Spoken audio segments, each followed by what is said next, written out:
BNP এটাকে ক্ষমতায় যাওয়ার হাতিয়ার হিসেবে ব্যবহার করেছে এবং বিএনপি যেহেতু জানে যে জুলাই সনদ বলেন, গণতান্ত্রিক সংস্কার, গণভোট ইত্যাদির ব্যাপারে বাংলাদেশের মানুষের যে অ্যাকসেপ্টেন্স, এটার পক্ষে এটা বাস্তবায়ন করার জন্য মানুষের যে আকাঙ্ক্ষাটা ছিল, সেটাকে ব্যবহার করার জন্যই তারা নির্বাচনের আগে জুলাই আমরা অক্ষরে অক্ষরে পালন করব, গণভোটে হ্যাঁ ভোট দেন, এই কথাগুলো কিন্তু তারা বলেছেন। বিএনপি মহাসচিব মির্জা ফখরুল ইসলাম আলমগীর অভিযোগ করেছেন যে বিরোধী দলগুলো আসলে জুলাই সনদকে বাস্তবায়ন করতে নয়, বরং কেবল ক্ষমতায় যাওয়ার হাতিয়ার হিসেবে ব্যবহার করতে চায়।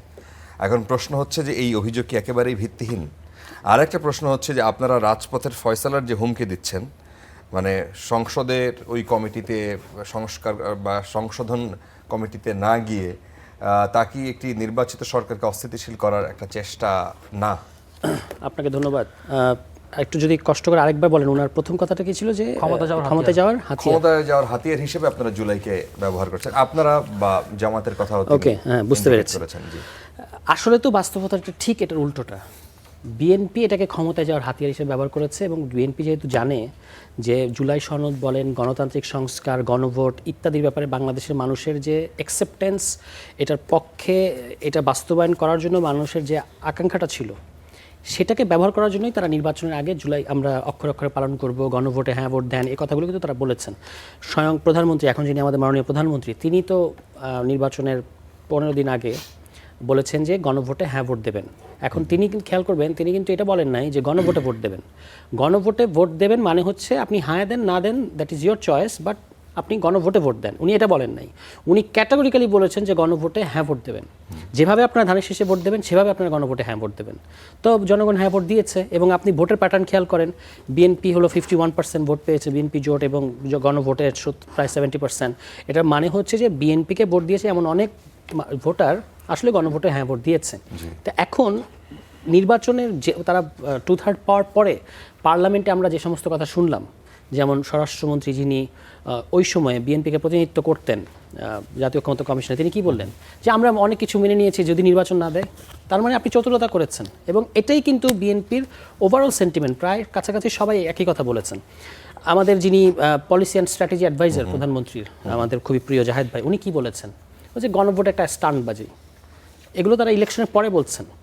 তাহলে এখন আপনি বলেন, তাহলে আমাদের তো এটা দাবি করার যৌক্তিক কারণ তৈরি হয়েছে যে যেহেতু বাংলাদেশের মানুষ গণভোট, সংস্কার, জুলাই সনদের পক্ষে, আপনি তাদের সেন্টিমেন্টটা আপনার পক্ষে আনার জন্য আসলে তখন বলেছেন যে গণভোটের পক্ষে আমরা জুলাই সনদের পক্ষে, আমরা অক্ষরে অক্ষরে বাস্তবায়ন করব। বাট আপনি যখন ক্ষমতায় এসছেন তখন আপনি গণভোটকে বলছেন যে এটা হলো কুইনাইন, এটা আমরা মেনে নিয়েছি কারণ আদারওয়াইজ ইলেকশন দিত না। আপনি বলেছেন জুলাই সনদ অক্ষর অক্ষরে বাস্তবায়ন করবেন, কিন্তু আমরা দেখতে পাচ্ছি আপনি অক্ষর অক্ষরে ভায়োলেট করা শুরু করেছেন। পুলিশ সংস্কার কমিশনে আপনার কোনো আপত্তি ছিল না, সেটা আপনি বাতিল করেছেন। সুপ্রিম কোর্ট সেক্রেটারিয়েট আপনার কোনো আপত্তি ছিল না, আপনি সেটা বাতিল করেছেন। এমনকি জুলাই সনদটা আদৌ বাস্তবায়ন হবে কিনা সেটা নিয়ে একটা সন্দেহ তৈরি হয়েছে। কারণ হচ্ছে যে একটা কৌশল এখানে বিএনপি নিয়েছে যে লিপ সার্ভিসিং দেবো, আমরা বলবো যে আমরা এটা অক্ষর অক্ষরে বাস্তবায়ন করবো, কিন্তু আমরা এটাকে যথেষ্ট পরিমাণ, যেটাকে বলি যে জুলাইকে আমরা ঝুলিয়ে দেবো, ঠিক আছে, মানে জুলাই সনদ ইত্যাদিকে ঝুলিয়ে দেবো। এটাকে ওই যেটাকে বলে যে জাস্টিস ডিলেইড, জাস্টিস ডিনাইড, এরকম রিফর্ম ডিলেইড, রিফর্ম ডিনাইড, সেই কৌশলে কিন্তু তারা যাচ্ছে। আদারওয়াইজ 2টা অধিবেশন হয়ে গেল, যেটা হওয়া উচিত ছিল টপমোস্ট প্রায়োরিটি, সেটার দিকে কিন্তু তারা যায় নাই। কিন্তু প্রধানমন্ত্রীর এক ধরনের পিআর স্ট্র্যাটেজি কিংবা ওনার ব্যক্তিগত ইমেজ দিয়ে বিএনপি সরকার চালানোর চেষ্টা করছে।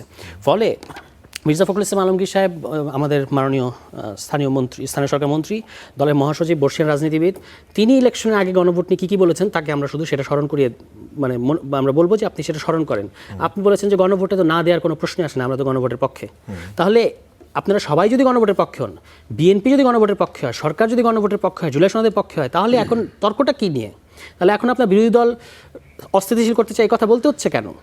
আমাদের সাথে আপনাদের মিলছে না কেন? আপনি আবার নতুন করে সংশোধনী কমিটি আনতে হচ্ছে কেন? যেটা কিনা সেটেল জিনিস, আপনি সংস্কার পরিষদ করবেন গণভোটের মধ্যে দিয়ে, এটাই হচ্ছে রায়। না, এর বিপক্ষে যদি তারা এই যুক্তি দেয়, আপনি তো সংসদের উপরে ছেড়ে দিয়েছেন, সংসদীয় গণতন্ত্র এখন চলমান। এখন সংসদে 2/3 তাদের সংখ্যাগরিষ্ঠ তারা, এখন তারা যদি এই সিদ্ধান্ত তাদের মতো করে বাস্তবায়ন করে, তখন আপনাদের কি বলার আছে, কি করার আছে? তারা তাদের মতো বাস্তবায়ন করতে পারবে না, তারা তাদের মতো সরকার পরিচালনা করবে। 2/3 তারা পেয়েছে, তাদের দলীয় ম্যানিফেস্টো মানুষ পছন্দ করেছে, অ্যাকর্ডিং টু দেয়ার ক্লেইম। তাদের ম্যানিফেস্টো জনগণ পছন্দ করেছে, তাদেরকে ভোট দিয়েছে, তারা আগামী 5 বছর সরকার পরিচালনা করবে, তারা তাদের মতো করে করবে।